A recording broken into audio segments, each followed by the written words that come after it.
You are most welcome all dear student. आज का हमारा study topic Dalton atomic theory, जिसे डेल्टन ने 1808 में as a new system of chemical philosophy इस पेपर को पब्लिश किया, जो कि बाद में बहुत ही ज्यादा फेमस हुआ as a Dalton atomic theory के, जहां डेल्टन ने एटम्स के कुछ फीचर रिप्रेजेंट किए। इससे फर्स्ट पोस्टुलेट और फर्स्ट स्टेटमेंट ये था, all the matter is consist of smallest tiny particle और that indivisible tiny particle that is called atom.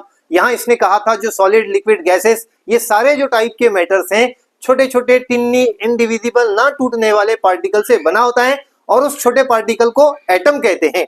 Second में, all the atoms of same element have identical characteristics even their atomic masses, और different element have different their atomic masses. जो different atoms होते हैं different elements में, उनके masses कैसे होते हैं, डिफरेंट होते हैं।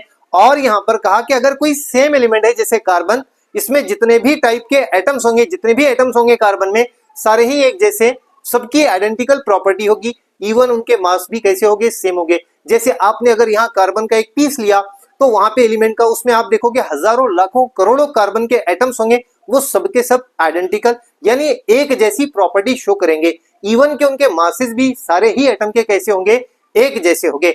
और यहाँ पर अगर आप डिफरेंट एलिमेंट्स लेते हो जैसे कार्बन, नाइट्रोजन, तो इनमें जो एटम्स होंगे इनके मास कैसे होंगे, डिफरेंट होंगे। जैसे कार्बन का एटम्स के मास डिफरेंट और नाइट्रोजन के एटम्स के मास डिफरेंट होंगे। That is one the second postulate और second feature which is described by the Dalton.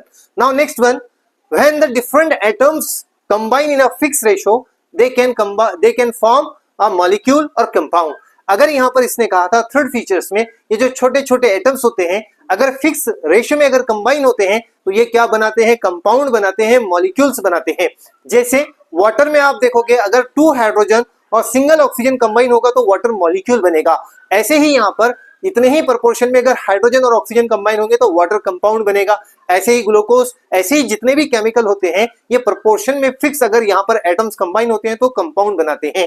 अब नेक्स्ट वन और लास्ट फीचर ये है कि in a chemical reaction all the atom are just only reorganise, neither create not destroyed during any chemical reaction. यहाँ पे जब भी कोई केमिकल रिएक्शन होती है तो एटम्स क्या होते हैं, जस्ट ओनली रीऑर्गेनाइज होते हैं। रिएक्टेंट के जो एटम्स होते हैं वो अपनी प्लेस चेंज करते हैं। जैसे इस केमिकल रिएक्शन में आप देखोगे हाइड्रोजन क्या कर रहे हैं, क्लोरीन के साथ अपनी रिएक्शन को पोजीशन को चेंज कर रहा है, रीऑर्गेनाइज हो रहे हैं यहाँ पर एटम, और ये केमिकल रिएक्शन कैरिड आउट हो रही है। तो जब भी केमिकल रिएक्शन होती है तो एटम्स क्या होते हैं, रीऑर्गेनाइज होते हैं। So these are the feature which is described by the Dalton, that is called Dalton atomic theory.